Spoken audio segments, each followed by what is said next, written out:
बचपन से एक दूसरे के साथ रहने वाले राधा और श्री कृष्ण जी को आज भी याद किया जाता है और हर किसी के द्वारा श्री कृष्ण जी के संग राधा की पूजा की जाती है। एक दूसरे से बेशक इनका विवाह नहीं हो सका, मगर इनका प्यार आज भी अमर है। राधा और श्री कृष्ण जी के इसी अमर प्रेम से कई सारी ऐसी कहानियां भी जुड़ी हुई हैं, जो कि इन दोनों के बीच कितना अधिक प्रेम था इसको दर्शाती है।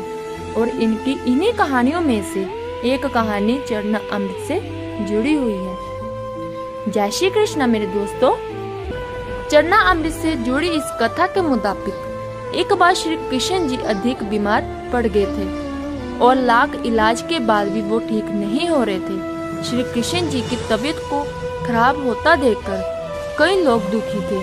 दूर दूर से कई लोग इनका इलाज करने के लिए आ रहे थे और इन्हें ठीक करने के लिए कई तरह की जड़ी बूटियां दे रहे थे, मगर कोई भी जड़ी बूटी इनको ठीक करने में कारगर साबित नहीं हो रही थी और श्री कृष्ण जी की तबीयत खराब हो जा रही थी। इसी बीच श्री कृष्ण जी से मिलने के लिए कई सारी गोपियां इनके पास आई और सभी गोपियों को श्री कृष्ण जी की खराब सेहत देखकर काफी खुद होने लगा।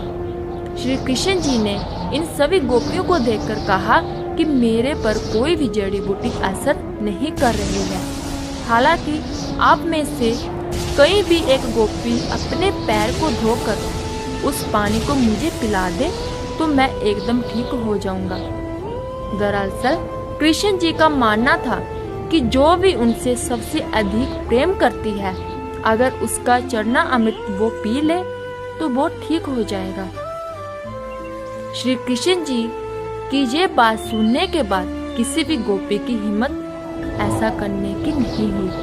दरअसल सभी गोपियों को लगने लगा कि अगर वो श्री कृष्ण जी को चरणामृत पीने को देती है तो उन्हें पाप लग जाएगा और उनको नरक में जगह मिलेगी। नरक जाने के डर से किसी भी गोपी ने श्री कृष्ण जी की बात मानने से इनकार कर दिया। कुछ देर बाद जब राधा वहां आई तो राधा को गोपियों ने श्री कृष्ण जी द्वारा दिए गए सुझाव को बताया और जैसे ही राधा को पता चला कि श्री कृष्ण जी को चरणामृत देने से वो ठीक हो जाएंगे, तो उन्होंने तुरंत पानी से पहले अपने पैरों को साफ किया और फिर वो पानी श्री कृष्ण जी को पीने को दे दिया। चरणामृत पीते ही श्री कृष्ण जी ठीक हो गए और उन्हें राधा को शुक्रिया किया। इस कथा से साफ जाहिर है कि राधा श्री कृष्ण जी से इतना प्रेम करती थी कि वो नरक में जाने से भी नहीं डरी। जहाँ एक तरफ सभी गोपियां नरक जाने से डर से ऐसा नहीं कर पाई, वहीं राधा ने बिना कोई सवाल किए श्री कृष्ण ने जैसे कहा वैसा कर दिया और उन्हें ठीक करने के लिए चरणामृत उन्हें पिला दिया।